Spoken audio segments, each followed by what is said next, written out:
Hello, I have a craft haul to show you today. I know that I said I wasn't going to do any more craft shopping or art supply shopping until the beginning of May for my birthday. I'm doing some travelling next month and I realised that I really wanted to have some travel equipment to take with me. So I ended up buying a few things and I'll show you what they are. Okay, so first up is a parcel from Cult Pens. And I think I'll open it before I talk about it because I can't actually remember everything that was in it. Okay. Oh, some love hearts. That's nice. So I've been waiting for a while to get this white. It's the PC17K white Posca.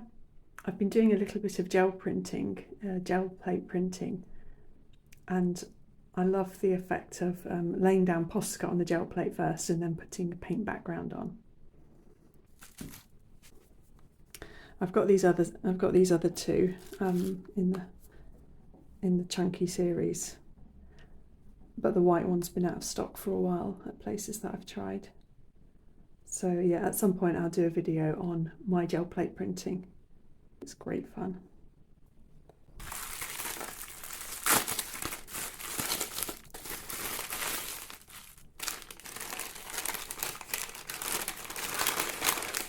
Oh, okay.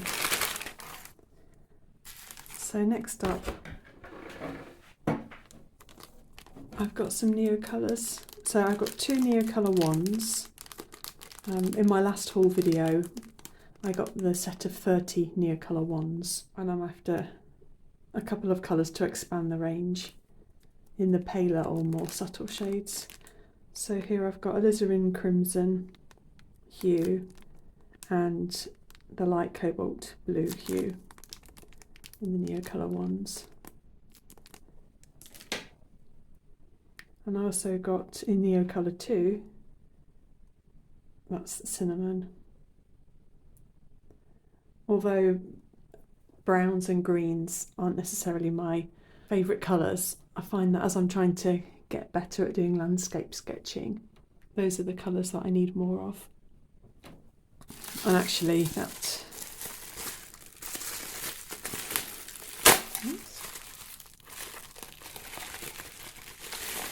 I've got a few more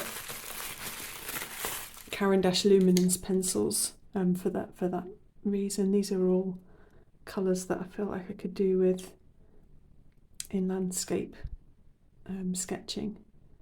So there's moss green, Payne's grey 60%, Castle earth, warm earth 70%, and ultramarine.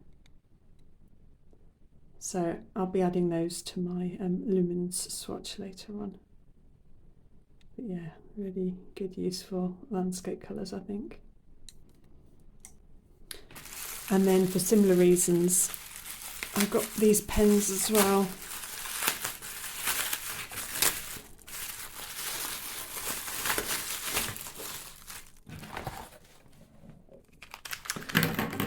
So I swatched out the Winsor Newton watercolour markers that I've got.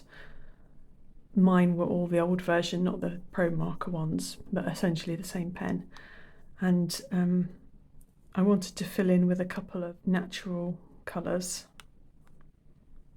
So I've got burnt red, burnt sienna, and then I've got, where are we? Phthalo blue green shade, and then permanent rose. That was just because I like pink and I didn't have that one. So that's those. And I do find that the Winsor & Newton watercolour markers, they're absolutely beautiful. They're light, fast, but they're very, very bright, vibrant, and they don't have many muted colours. And so to fill in some more of the muted colour gaps. I bought some from Albrecht Dürer watercolour marker range that are the more toned down colours. So I've got green gold, beige red, earth green, warm grey 3 and sanguine. So I'll open everything up and then I'll swatch some of these out and see what light fast watercolour markers I've got now. Next up, I've got a box of things from Amazon. These have arrived in a couple of different deliveries, but some of the things were gifts for other people, so I opened them up and put the things for me to one side. So it's been really hard not opening anything. I mentioned that I wanted to get things for travelling, so I've bought myself a new Seawhites watercolour notebook. This is similar to the one that I've already got and been using. They're not very expensive, they're somewhere around the £10 mark, and I think they're fine for the kind of level of sketching that I'm going to be doing. But I didn't want to take my current one with me in case I lose it or anything like that, so I thought I'd start fresh with a new one. The other thing I've got, which I'm really excited about for travelling, is a case. I chose a boring colour one because I know I'm so messy that I figured black would probably be best. So I'm going to be working out what to put in my travel kit. I did a video of putting together an Ultimo watercolour palette, and that's one of the things that'll be fitting in here. So I think it's got removable leaves, so I'll probably take a couple of those out to make room for paint palette and various other things. My goal is to have my entire art materials that I take with me fitting into here. We haven't got a very big weight limit, so I'm going to have a play around and decide what comes with me. But yeah, I'm really excited to put that together. I also got a little tiny art creation sketchbook. This is like 12 centimetres by 12 centimetres. And again, I just got a little tiny one so that I can do really rough sketching. So I guess I'll have my Seawhites one for if I want to do something I hope that's going to be a little bit better, and then this little Art Creations one for really fast sketches and kind of things that I don't mind being pretty rubbish, I guess. One of the main reasons that I broke my no spend is that I wanted to get some travel paintbrushes. I've been doing quite a bit of research on YouTube and online looking at paintbrushes. I've got a few that I really like, but I've decided to try a few more brands that seem to come highly recommended, and I thought I might as well get those brands in travel paintbrush form. So this is an Escoda Ultimo. My understanding is that the Ultimo is similar to squirrel hair, and I really enjoy using the silver black velvet brushes, which are partially squirrel hair. So I thought I would try out this Escoda Ultima, and I'm hoping that this will be like my travel wash brush. So yeah, that's that one. And I also picked up this pack of Escoda brushes, partly because I wanted to try out the Escoda Perla, because from what I can make out in reviews, it holds its point quite well and is quite good for detailed work. But this pack has got quite a few of the different Escoda range in it.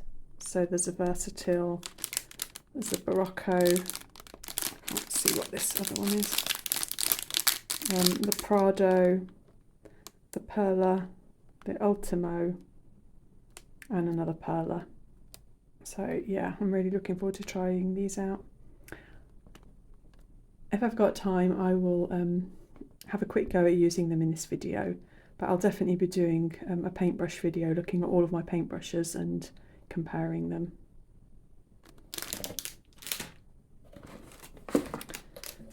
So whilst I was trying out some new travel brushes there, I also bought one that I know that I really like, and I got a silver black velvet paintbrush in the Voyage set.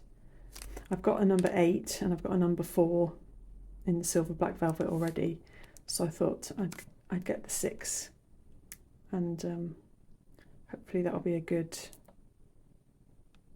all-rounder size for the size of travel sketchbooks that I've got. Just taking out the packaging.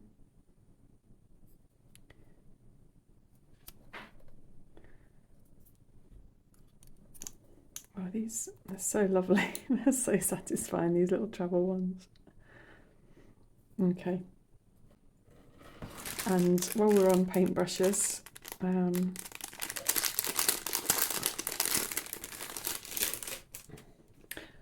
these are the first Princeton brushes that I thought I'd try out, and they're the Aqua Elite. So these supposedly replicate Kolinsky and are not quite as soft as squirrel and imitation squirrel brushes. So yeah, let's try those ones out.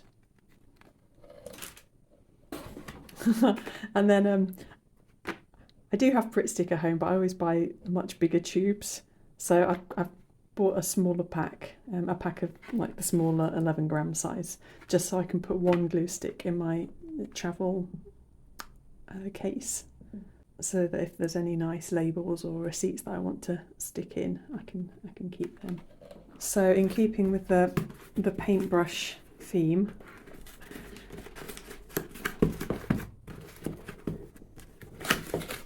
I bought this container to store my paintbrushes in. So until recently I kept all of my paintbrushes in one mug, which was kind of annoying,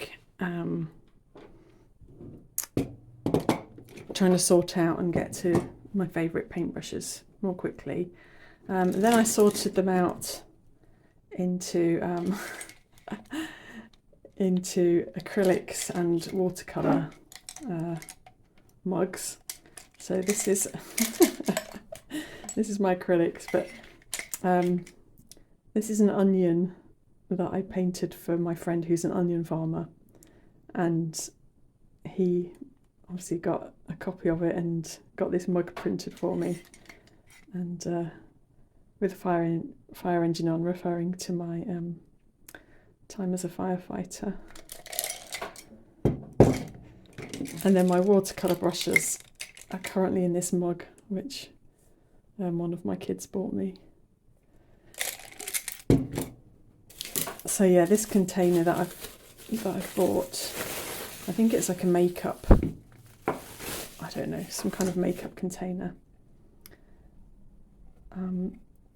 But it's got the 4 compartments in, and I made sure I got one that was deep enough that the paintbrushes would be okay in it. So it just means I can divide my paintbrushes up further, and I can grab the ones that I want more easily. So I'm excited about organising that. Okay, so that was my Amazon purchases, and then I've got a Jackson Art one.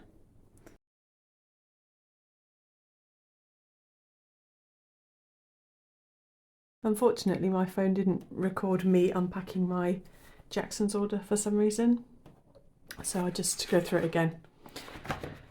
So anyone who has seen much of my other YouTube videos will have seen that I use Canson XL watercolour paper quite a bit. I've never used 100% cotton paper before, so I thought that I would get hold of some and get familiar with it. So I bought an Archer's pad, and then I also bought an Etchr sketchbook. I like cold press, so I've got that. And this is 100% cotton as well. So I thought I'd start, I thought I'd start off with those two. And then I also just got a little Jackson sample pack of the Two Rivers handmade rag watercolour paper. I'll try that. The other thing that I fancied was trying out some Finetec Coliro metallic watercolour paints. So I've bought the kind of cheap and cheerful palette that they go in, and oops, I'd already taken these out of their wrappings, but I bought 3 colours: Moon Gold, Mint and Cotton Candy.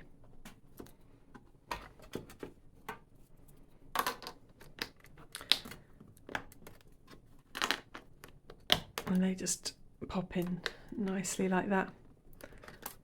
I bought the larger size palette just in case I enjoyed them and wanted to get some different colours, because they've got a huge range of colours. And then the last thing I got from Jackson's was some Schminky titanium opaque white watercolour. If you saw the video I made on my Altoid tin watercolour palette, I'd left one gap in it, ready for the titanium white.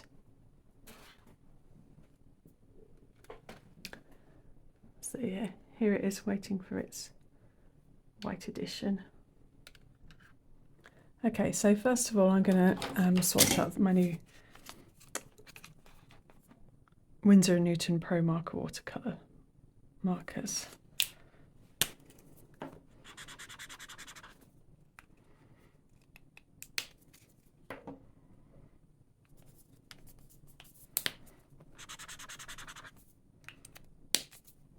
Oh, these are such nice nibs every time I use them.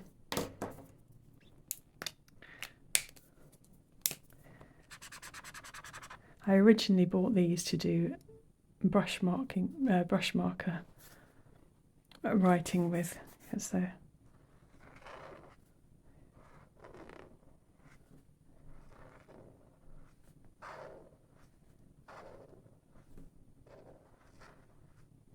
because the nibs are so easy to control. They're really nice and juicy.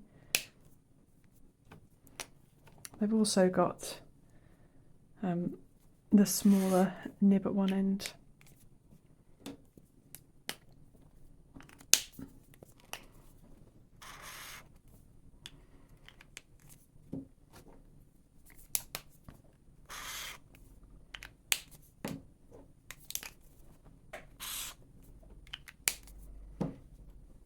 Okay, so now I'm going to use this, the Escoda Ultimo. Right, I'll get the whatever it is they coat the bristles with first of all off.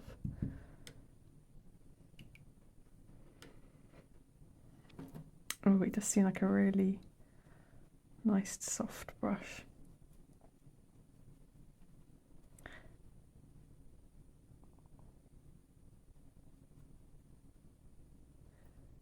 In the video that I made where I swatched out my other Winsor & Newton watercolour markers, I did find that the markers work really differently depending on what paper you're using them on.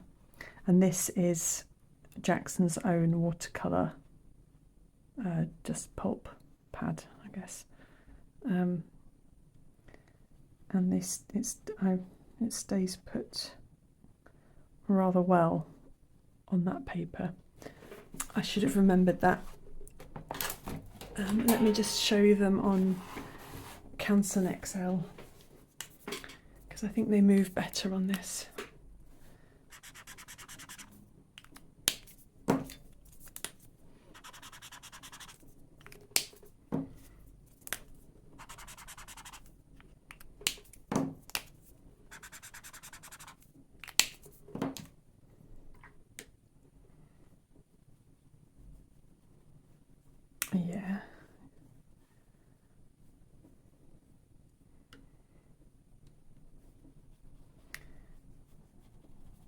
Yeah, so this Escoda Ultimo, it does have that same lovely, lovely softness that my silver black velvet brushes do.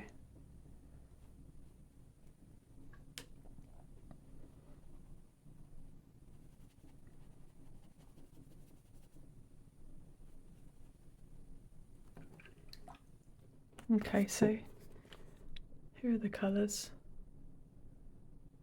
I'm really happy with those, they're lovely.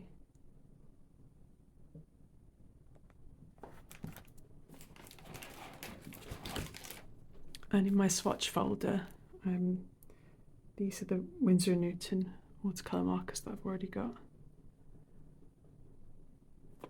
So I didn't have much in the way of browns, so I'm quite pleased with these two.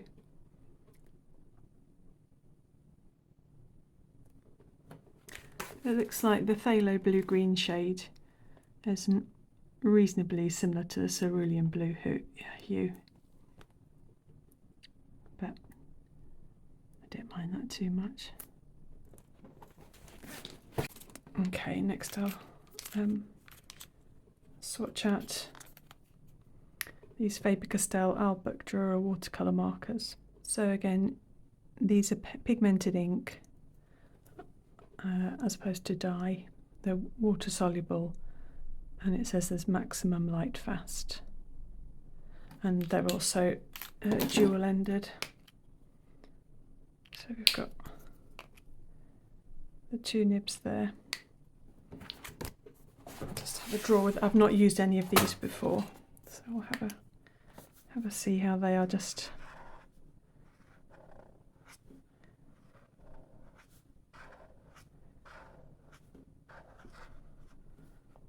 so yeah, they're quite nice. They're not as, they don't feel quite as flexible as the Winsor & Newton nibs do, and they don't go quite as fine.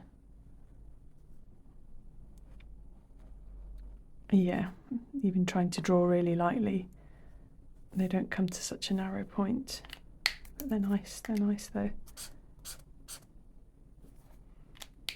Okay, I'll just swatch these ones out. Okay, so we'll just see how these wash out.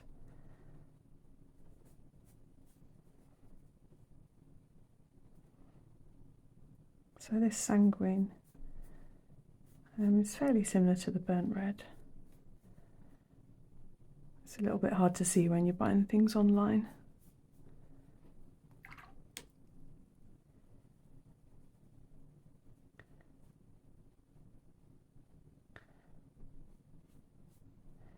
The beige red wasn't very pigmented. I did notice that there's some kind of reddy orangey residue around there, so it might be that I need to colour with it a lot more and get the ink flowing through properly. I don't know, maybe for it to mix better. I'm not sure. Sorry, was that out of shot?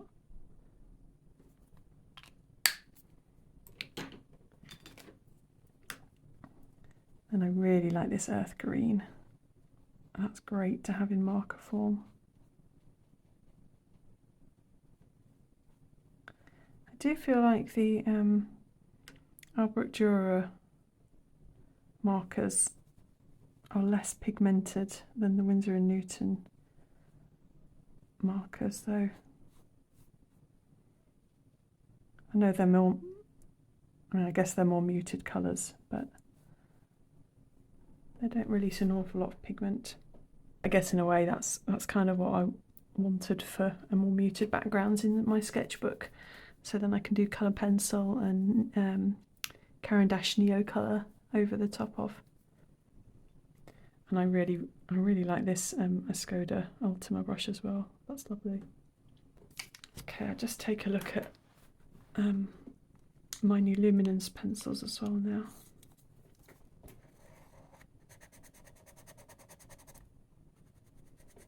I've got sepia, but I don't have much in the really dark brown department for the Luminance, so I'm glad I've got that one. That's the Castle Earth.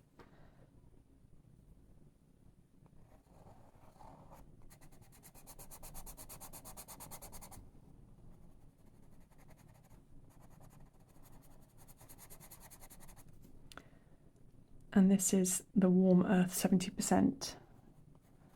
So yeah, it's almost got like reddy purple tones coming through. And then I've not been able to buy the Payne's Grey 60% at Jackson's. I did want it originally, but I was happy to see that they had it at Cult Pens.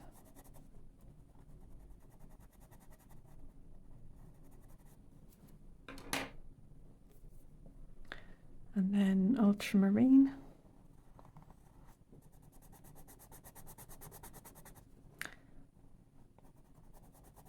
Interestingly, this is the smoothest of these pencils. The Castle Earth is quite, felt quite grainy and a little bit scratchy.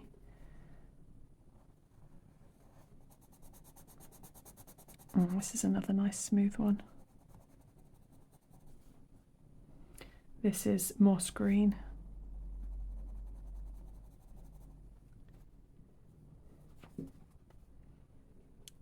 Okay, so that's those Caran d'Ache Luminance pencils.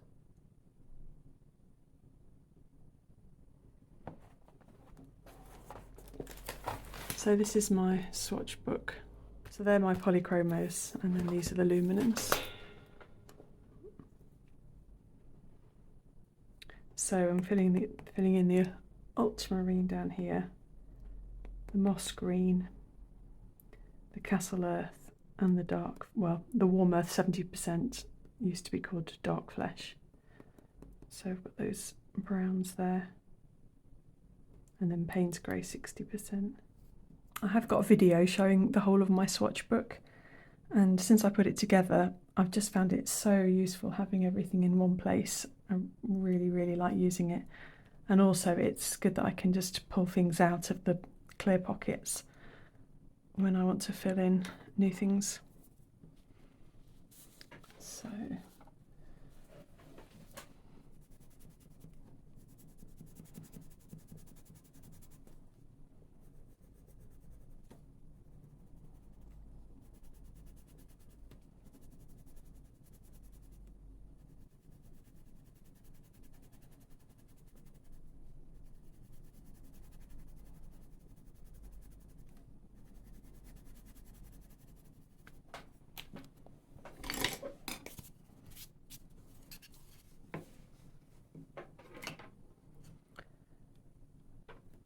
on the moss green.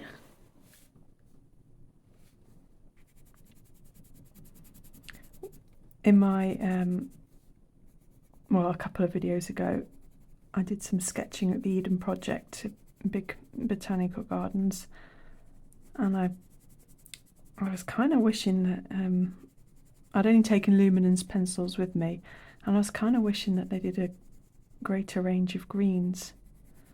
So I'm really glad I've got this one as well now. I was using the dark sap green a lot and the dark phthalo green. And yeah, and this chromium oxide green's really useful as well, yeah. So it's nice to have a slightly warmer green that's not too bright.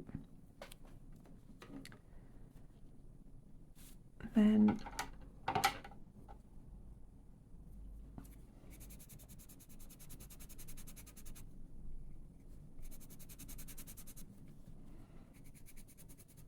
got the Warm Earth 70%.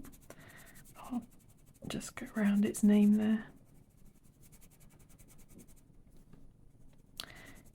Yeah, that's nice having the depth of brown but with some more warmth to it than the sepia. Let's see what the Castle Earth looks like.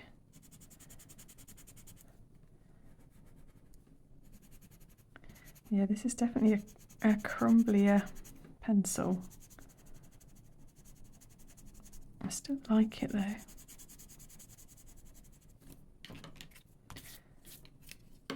So it is pretty similar to the sepia. It's just not quite as intense, I would say.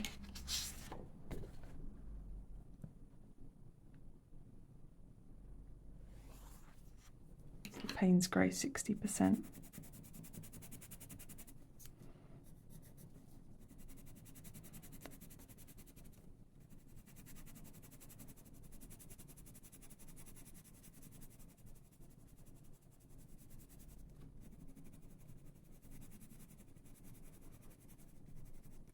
Yeah, that's different enough to be really useful.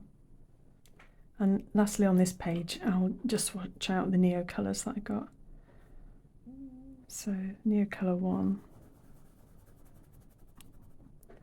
Oh, every time I use them I just like have the same response. They're so creamy and nice. So that was the light cobalt blue hue and crimson alizarin hue. Yeah, that's a nice one. I like that. Quite subtle. And there's my other one gone. And then this is the cinnamon Neocolor 2.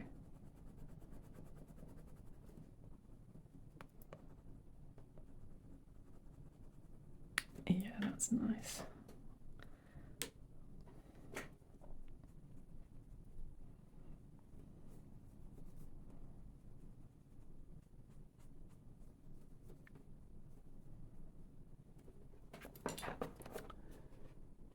Okay, so I'm looking at the blues in my Neocolor ones. Yeah, the light cobalt blue is significantly lighter than the light blue. And then the crimson alizarin is really nice. It's a lot more muted than the other reds. And then the Neocolor 2 cinnamon.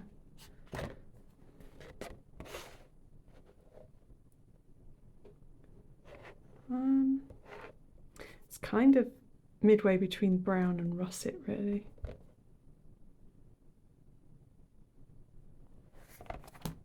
Okay, I forgot about the little Finetech Coliro paints. So on this very messy swatch sheet, I'm just going to squash them at the end, and I'm going to use the silver black velvet Voyage round. So I've not used any of these Coliro Finetech colours before. The closest I've used are Gansai Tambi, the Kuretake metallics. I think actually if I put a bit of water on all of them,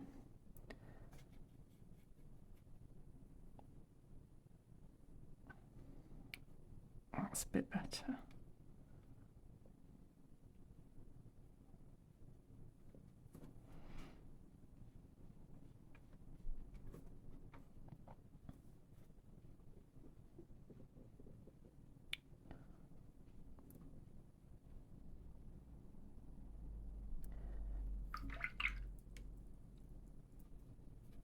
So they're not showing the colour up quite as strongly on the white.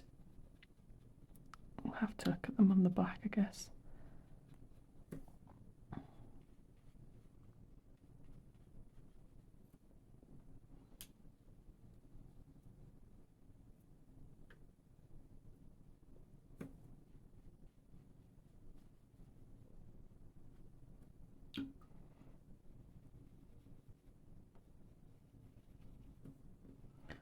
Oops.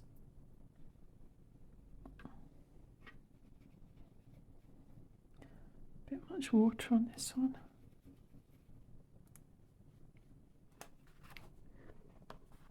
Okay, so let me try and show you these three Coliro Finetechs. They're very pretty.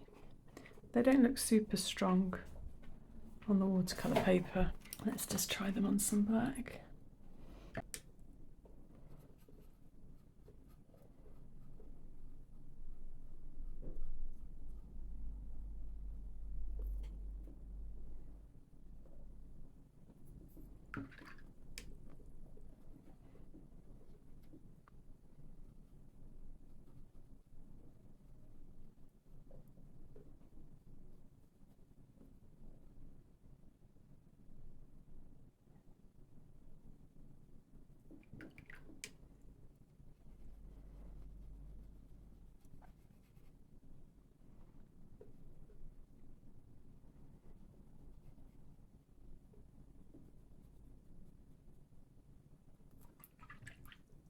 I'm curious actually how these compare with other watercolour metallic paint that I've got.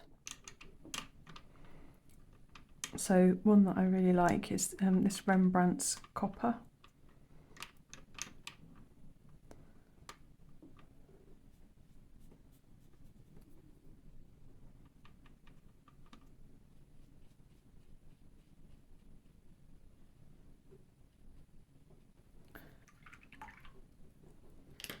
Yeah, they don't seem miles different.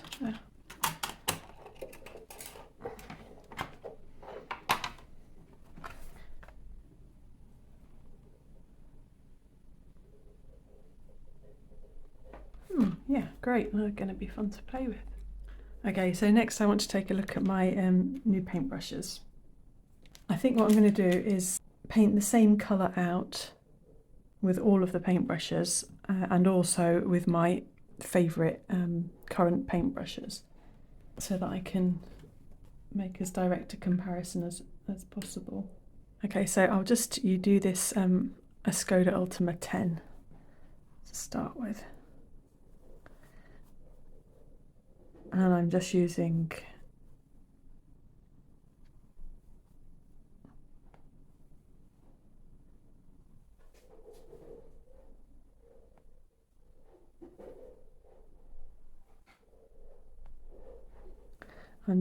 Canson XL. Whoops, these are getting a bit bigger than I meant. Okay, so it's quite nice. It doesn't... One thing I'm noticing is it's quite heavy. I feel like it's pulling back quite a bit because of the weight of this. I think for detailed work, I'd actually almost rather use it like this. And then if I am doing more loose work, where I can just hold it back and do more impressionisty kind of mark making, hold it further up the brush. But I do like that. Okay, so next I'm going to try out these Aqua Elites. Whoops.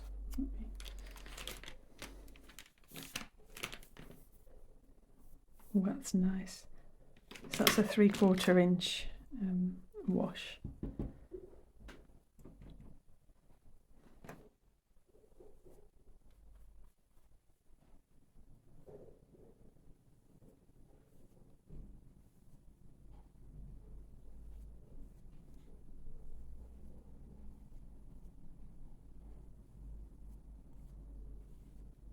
That's really nice.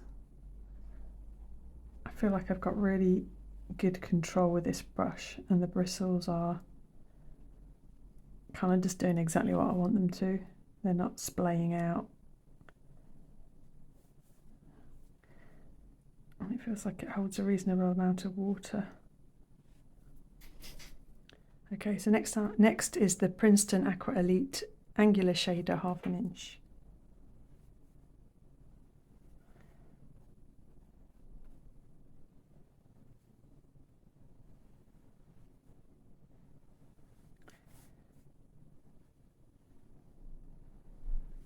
So it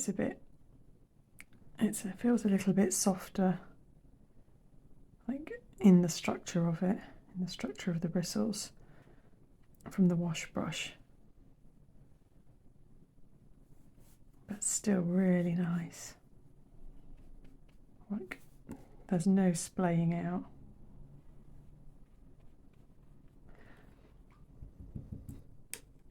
I'm going to do a video just dedicated to paintbrushes where I compare how much water they can hold and different kind of mark making with them. So I won't get into that fully here. This is just kind of an initial play for me, really. So that was the Princeton. Oh, an ambulance. Princeton Aqua Elite.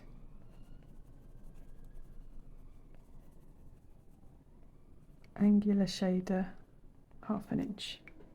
You can see how amazingly the Roman Schmall paints re-wet because I'm using the same paint and it's sitting there wet. I'm getting an incredible amount of pigment released.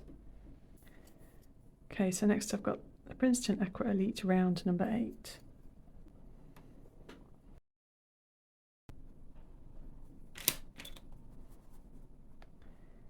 So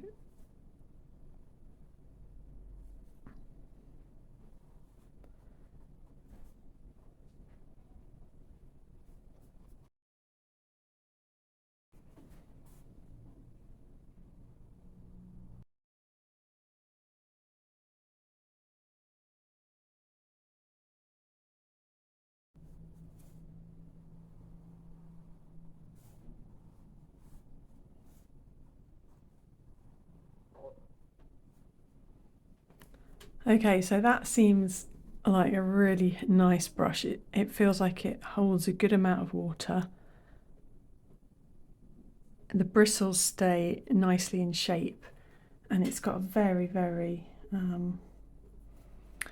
very good crisp, clear point on it. I think it's going to take a little bit of getting used to for me, just because I've been using the silver black velvet for quite a while now. So they're both number 8s, but you can see that the black velvet has got a much kind of blunter end on, so I can't get as good points.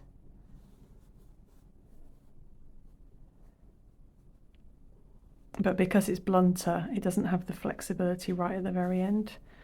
So it'll take me a bit of time to get used to that extra kind of flick and flexibility of the very end. But that is a really nice brush. When I get used to it, I think that's going to have a large amount of control with that. So then also in that Princeton Aqua Elite, the last brush is a round again, but a number 2.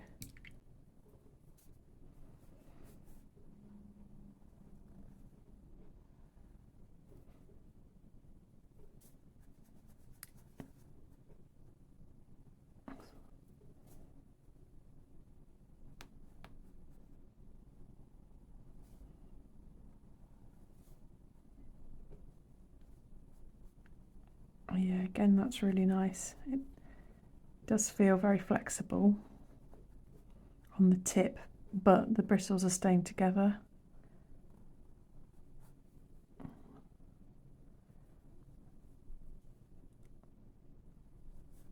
That's a lot of detail.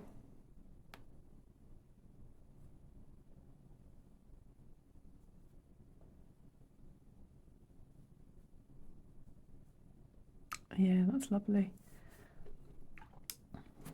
So the closest one to that I've been using, oh no, not that one. Okay, it's a number 1, but the closest thing that I've been using is the Prolene Pro Art number 1. And I feel like I have a lot more control with that one.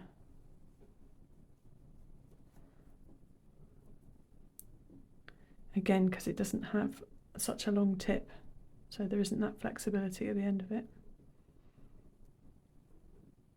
But I'm getting just as fine lines with the number 2 as I am with the Pro Art Proline number 1.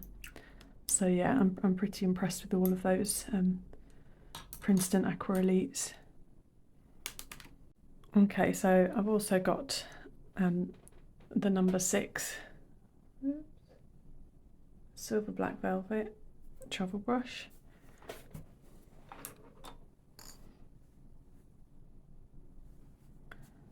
I'm hoping I'll enjoy it as much as my number 8 round brush, which I seem to be using a lot.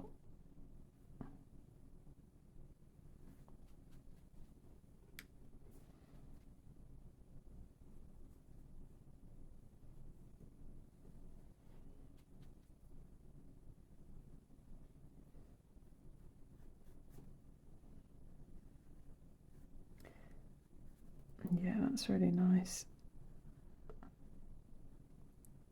These black velvet brushes are soft, and you do, I think, have to get used to how the tip of the brush kind of moulds and stays a little bit in shape.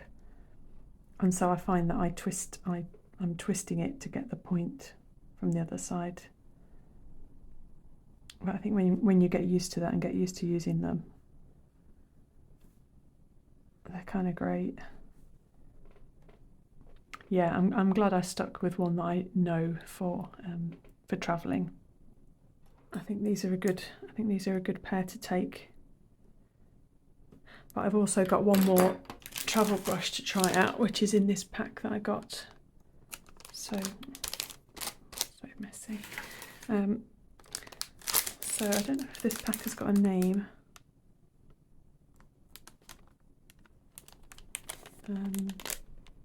6560 series? I don't know. Okay, so this is the other travel brush that I've got, and it's the Perla, which I've heard doesn't hold as much water, but is really good for detail.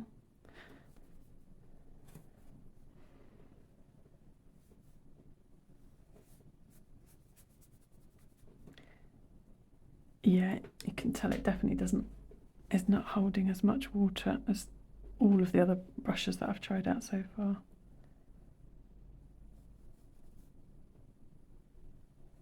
But that isn't what I bought it for.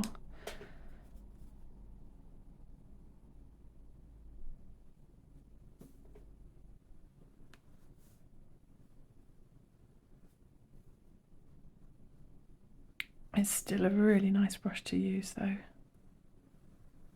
The bristles are just holding together beautifully.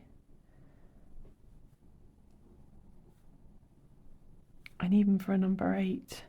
I mean, if there had been a travel brush in a good priced set, which this one was, at a smaller number, I would have probably got that.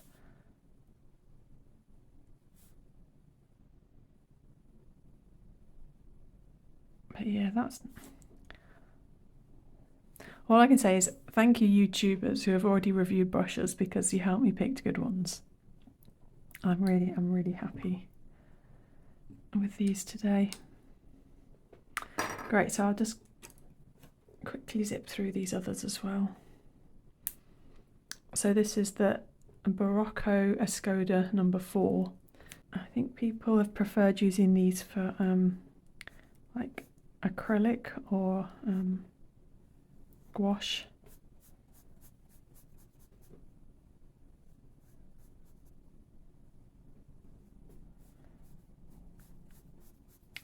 Yeah, it doesn't feel like it's holding a huge amount of water.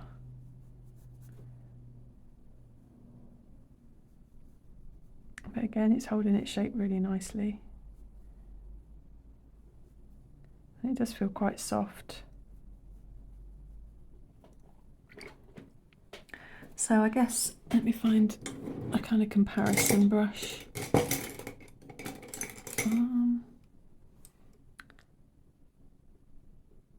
Yeah, so I've got this Arctica Touré white synthetic from Jackson's. My gel is a 6.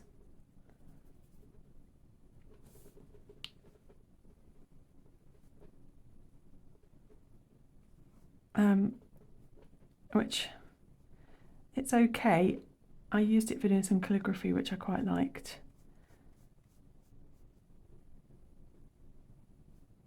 But I don't absolutely love it. And I have to say I prefer that Barocco to the Jackson one.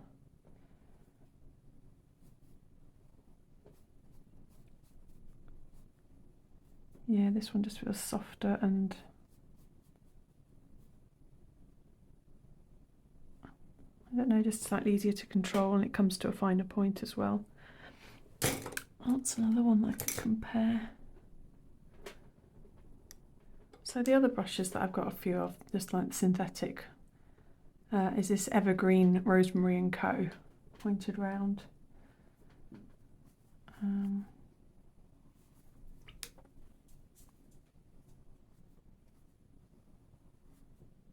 And I bought quite a few from Rosemary and Co. And they're okay, but I don't love them. I ended up just going back to using my silver black velvets for most stuff. Yeah, I definitely prefer this Barocco to the Rosemary and Co. Evergreen.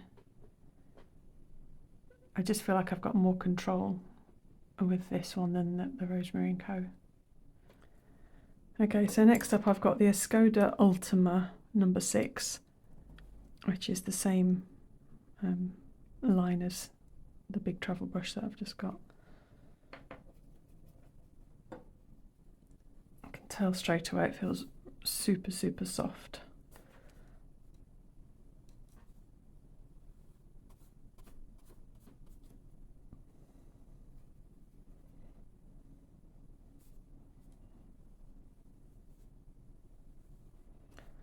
So it feels like it holds a ton of water. So yeah, it's incredibly soft and incredibly good at holding water.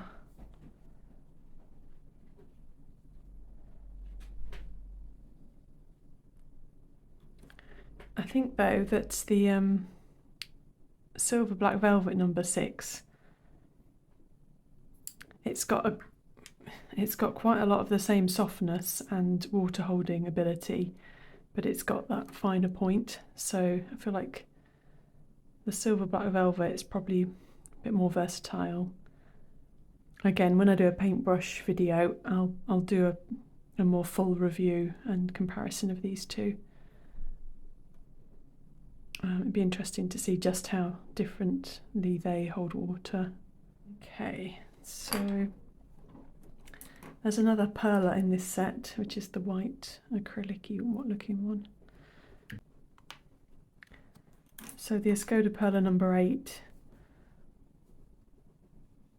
didn't hold huge amounts of water, but was very, very controllable.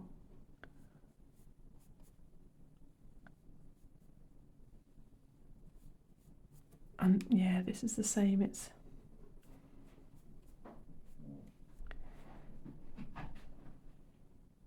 sorry, I don't know what I'm doing shape-wise here. Just play.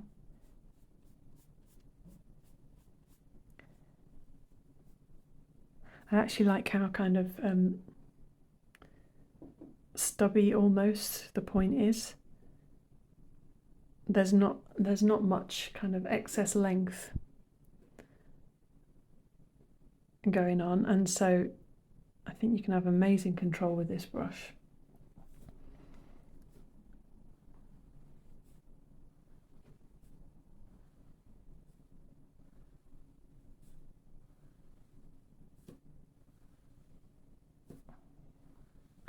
I mean, it's not holding a tiny amount of water. I'm still going with this.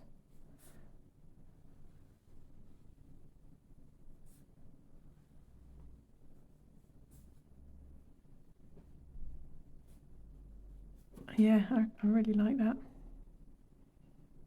And for a number 6, it's got a good amount of precision.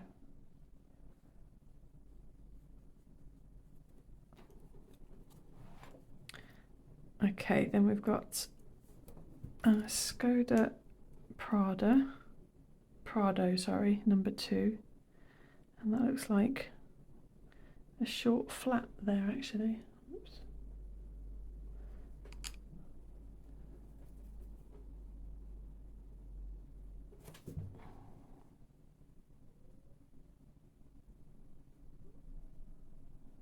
That's a very cute little brush.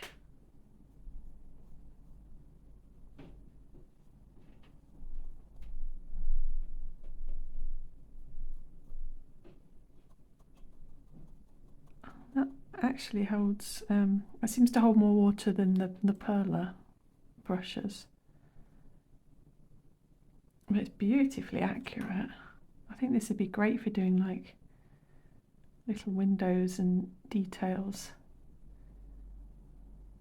in urban like sketches and things. Oh, I like that one.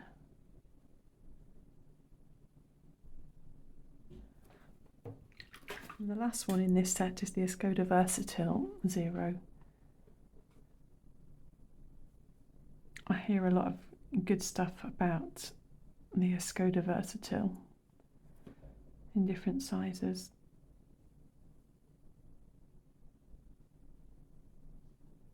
Ooh, that is lovely.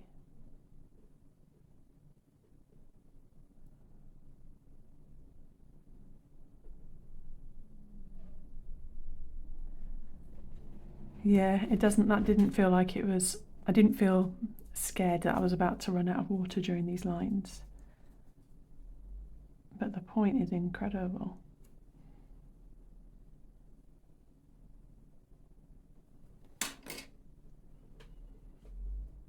And I've got out the Proline Pro Art to compare, but that was number 1. I think I'm actually going to compare it to the 3/0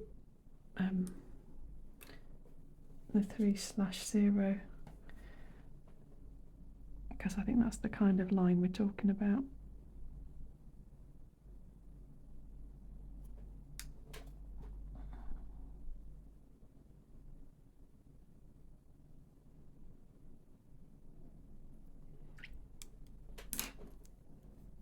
I'll just try the Proline 1.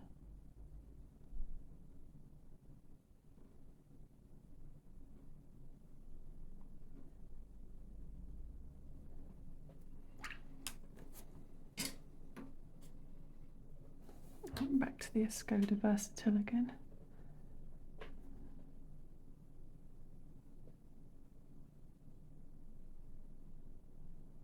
It does have some softness to it.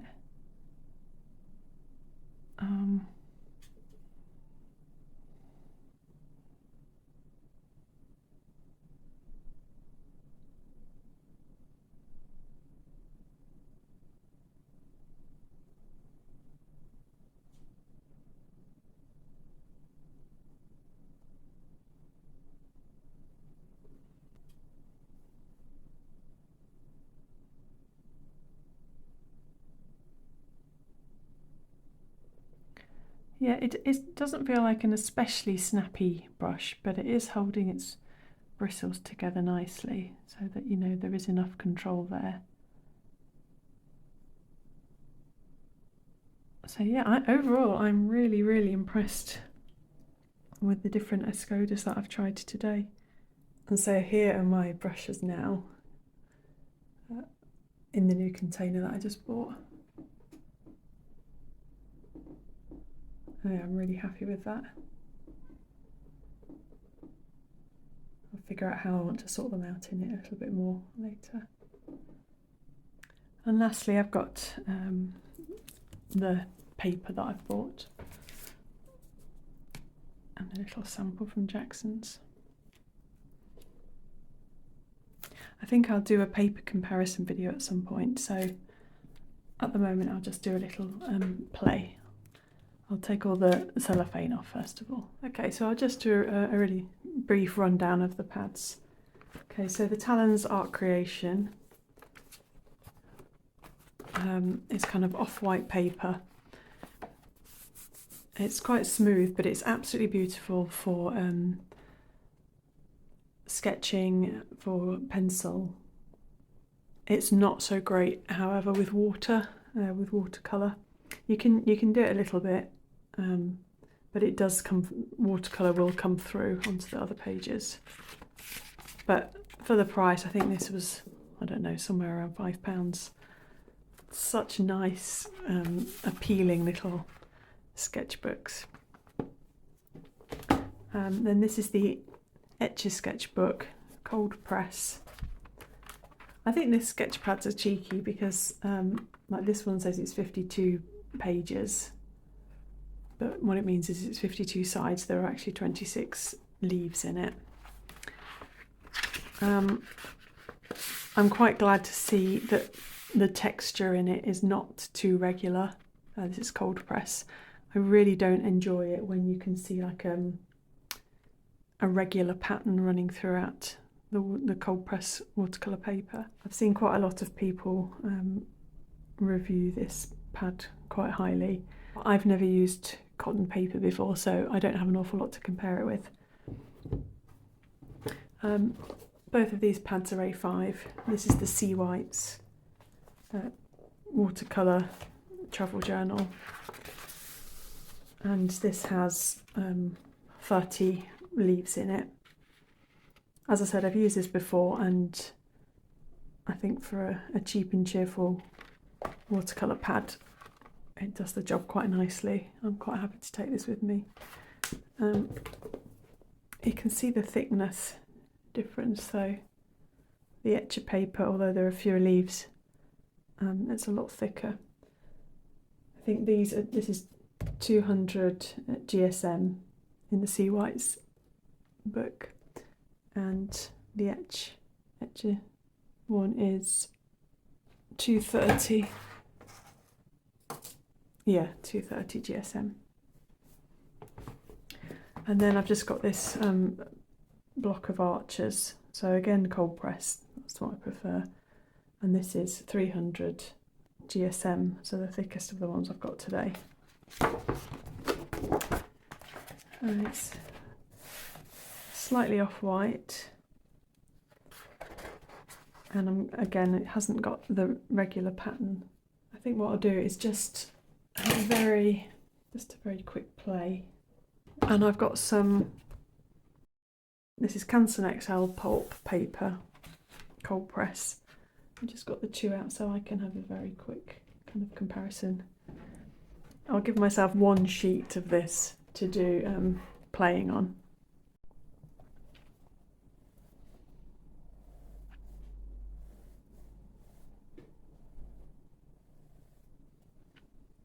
This is Roman Schmol's Magenta.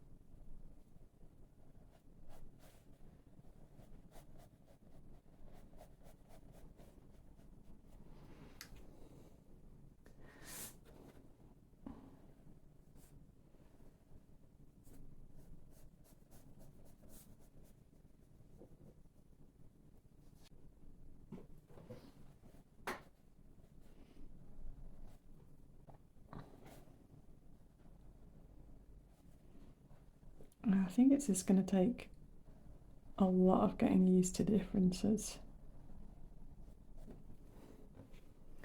in the papers.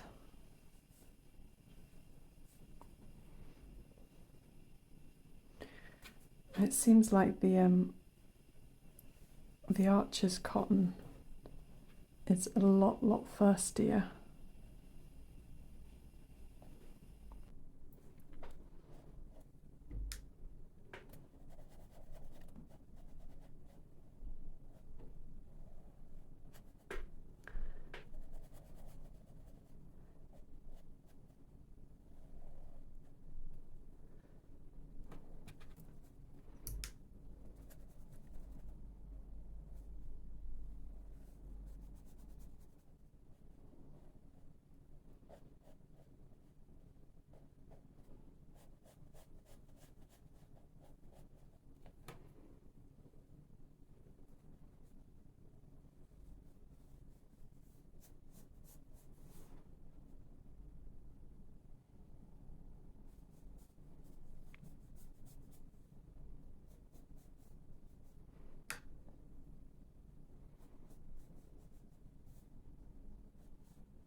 It's really strange because looking at the surface, there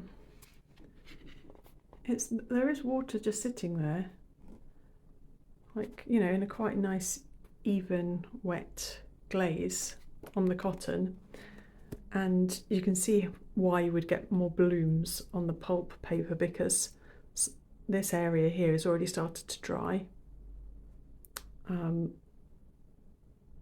and so you can see this like cauliflowering where the wet is encroaching onto the already dried part. So I'm not getting that on the cotton, but when I'm actually painting it, it just, when you're actually laying the paint down, it feels drier. It's the actual lay down that feels kind of like it just doesn't take the paint as well.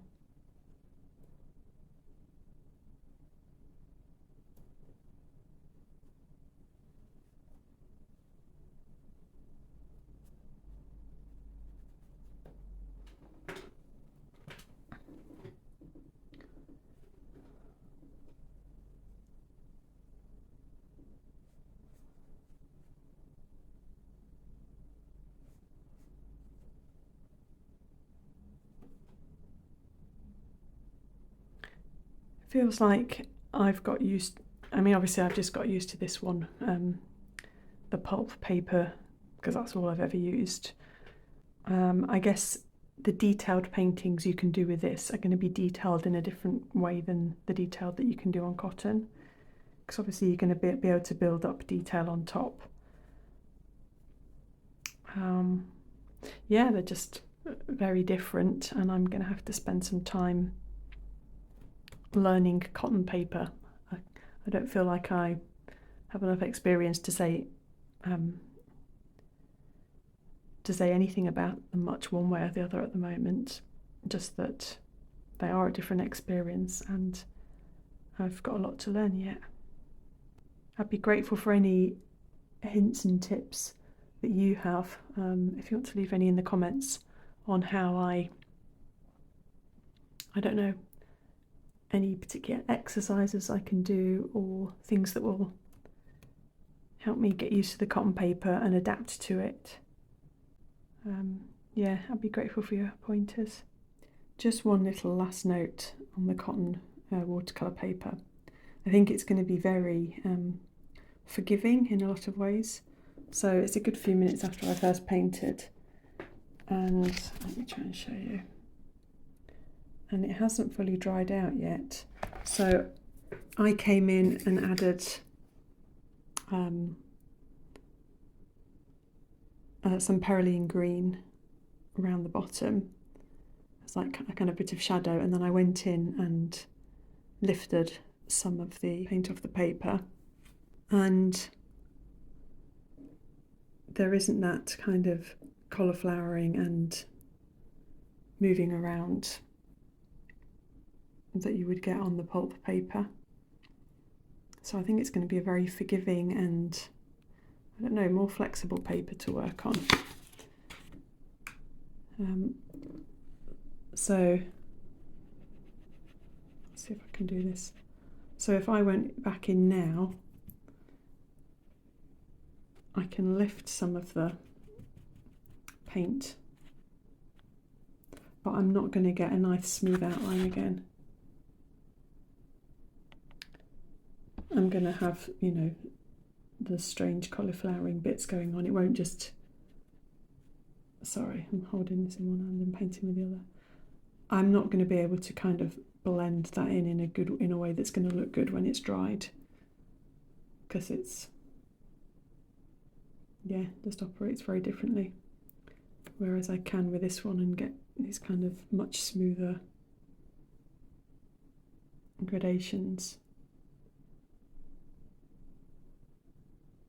Anyway, I think that about covers everything in my art haul. It's been a bit eclectic and quite paintbrush heavy, but I'm really, really excited to put together my travel art kit now for going away next month. And I think that will be one of my videos coming up very shortly. Well, thank you so much for watching. I really appreciate all the interaction that I have with people on YouTube. I've been thoroughly enjoying it, and I'm also a bit amazed that I've reached 1,000 subscribers. So thank you so much if you are one of them, and I find it a bit hard to believe that anyone actually wants to listen to me again after they've listened to me once. But I am really enjoying my YouTube experience, and I'm grateful to you for being part of that. Thank you. Bye.